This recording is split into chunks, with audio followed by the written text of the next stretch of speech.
नमस्कार दोस्तों, स्वागत है आप सभी का आपके अपने YouTube चैनल में एक बार फिर से। दोस्तों, आप सभी से रिक्वेस्ट है, यदि आप चैनल पर पहली बार आए हैं तो चैनल को सब्सक्राइब अवश्य कीजिएगा।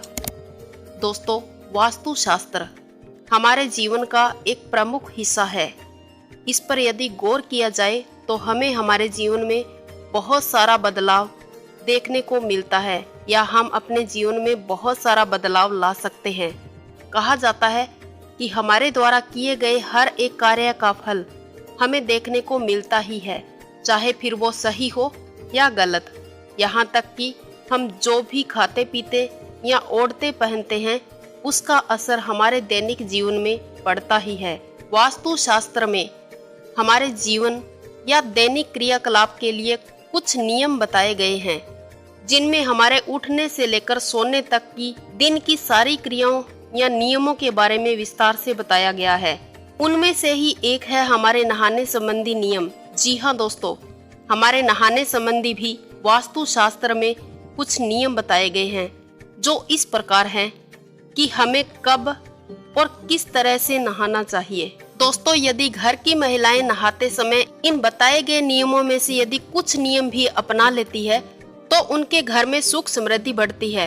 तो दोस्तों, अब हम जान लेते हैं कि नहाते समय कौन कौन सी बातों को ध्यान में रखना चाहिए, किस प्रकार से नहाना चाहिए।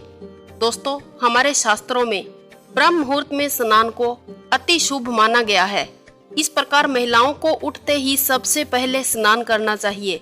स्नान के पश्चात ही रसोई घर में जाना चाहिए, क्योंकि ब्रह्म मुहूर्त देव स्नान का समय होता है। इस समय स्नान करना अति शुभ माना जाता है।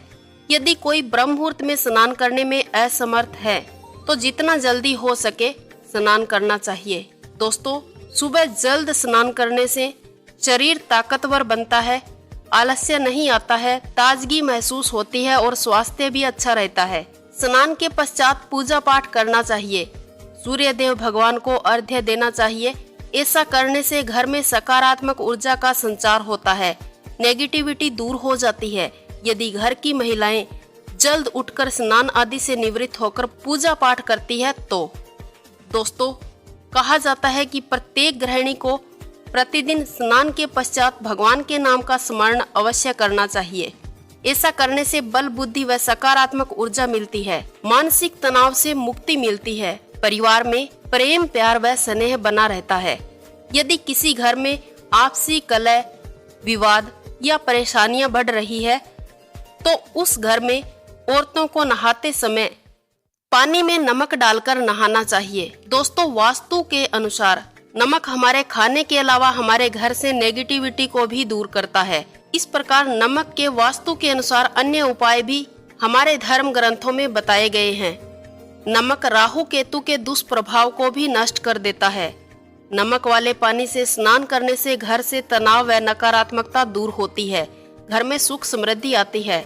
दोस्तों, हम जान लेते हैं कि औरतों को नहाते समय वो कौन कौन सी बातें हैं जिनको ध्यान में रखना चाहिए। नहाते समय कोई भी औरत पूरी तरह से निर्वस्त्र होकर न नहाए। वास्तु शास्त्र के अनुसार इस बात को गलत माना गया है। दोस्तों, पद्म पुराण में इस बात का जिक्र एक कथा के रूप में सुनने को मिलता है। दोस्तों, कृष्ण भगवान की लीला की अनेकों कहानियां आपने सुनी व देखी होगी। दोस्तों, ऐसी ही एक कहानी है श्री कृष्ण भगवान की गोपियों के वस्त्र चुराने की।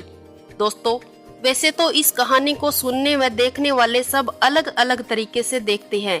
कोई भक्त इस पर अपना स्नेह बरसाता है तो कोई इसे श्री कृष्ण भगवान की गोपियों के साथ मस्ती का जिक्र करते हैं। दोस्तों, इसे गलत समझने की भूल आप न करें। दोस्तों, इस कहानी में श्री कृष्ण भगवान की गोपियों व इस समस्त संसार की महिलाओं के लिए एक बहुत बड़ी सीख दी गई है। जब भगवान श्री कृष्ण गोपियों के वस्त्र चुराकर पेड़ पर जाकर बैठ जाते हैं, बांसुरी बजाने लगते हैं, तो गोपियों को यह समझने में देर नहीं लगती है कि उनके वस्त्र श्री कृष्ण भगवान ने ही चुराए हैं। तो सभी गोपियां श्री कृष्ण भगवान से वस्त्र लौटाने की मांग करती है, तो श्री कृष्ण भगवान उन्हें एक बार वस्त्र देने से इनकार कर देते हैं। तो फिर गोपियों के बार बार आग्रह करने पर कृष्ण भगवान उन्हें नदी से बाहर आकर वस्त्र ले जाने को कहते हैं, लेकिन गोपियां श्री कृष्ण के सामने पानी से बाहर आने से मना कर देती है। तब श्री कृष्ण भगवान उन गोपियों को निर्वस्त्र होकर नहा रही थी उसके बारे में बताते हुए कहते हैं कि आपने क्या सोचा कि आपको कोई नहीं देख रहा था, लेकिन इस अवस्था में आपको मैंने ही नहीं अन्य सभी ने भी देखा है, यानी जल थल पर मौजूद पशु पक्षियों व समस्त जीवों ने भी आपको इस रूप में देखा होगा। यहाँ तक कि स्वयं जल देवता वरुण ने भी इसे अपना अपमान समझा है, क्योंकि उन्होंने भी आपको इस रूप में देखा है, इसलिए वो आपसे नाराज हैं। दोस्तों, भगवान तो इस संपूर्ण सृष्टि रूपी संसार में कण कण में व्याप्त हैं, इसलिए ईश्वर से कुछ भी नहीं छुपा है। दोस्तों, श्री कृष्ण भगवान कहते हैं कि पद्म पुराण के अनुसार जब हम नहाते हैं तो हमारे पूर्वज भी हमारे आसपास ही होते हैं और हमारे भीगे हुए वस्त्रों से गिरते हुए जल को ग्रहण करते हैं। अगर कोई भी स्त्री निर्वस्त्र होकर स्नान करती है तो उनके पूर्वज ऐसा नहीं कर पाते हैं।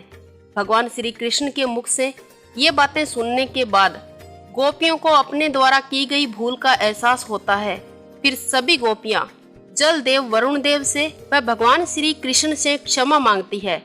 दोस्तों, इस कथा के माध्यम से श्री कृष्ण भगवान समस्त सृष्टि की महिलाओं को निर्वस्त्र स्नान न करने का संदेश देते हैं और गोपियों को भी उनके वस्त्र लौटा देते हैं। दोस्तों, कभी भी किसी भी महिला को निर्वस्त्र होकर स्नान नहीं करना चाहिए। दोस्तों, आपको ये जानकारी अच्छी लगी है तो अपने जीवन में इन नियमों का पालन अवश्य करें। साथ ही साथ वीडियो को लाइक करें, अपने दोस्तों के साथ शेयर करें। यदि आपने अभी तक चैनल को सब्सक्राइब नहीं किया है तो चैनल को सब्सक्राइब अवश्य कीजिएगा। साथ ही साथ बेल आइकन प्रेस कर देना ताकि आने वाला कोई भी अपडेट आपसे मिस ना हो। मिलते हैं अगले वीडियो में, तब तक के लिए वंदे मातरम। जय श्री कृष्णा।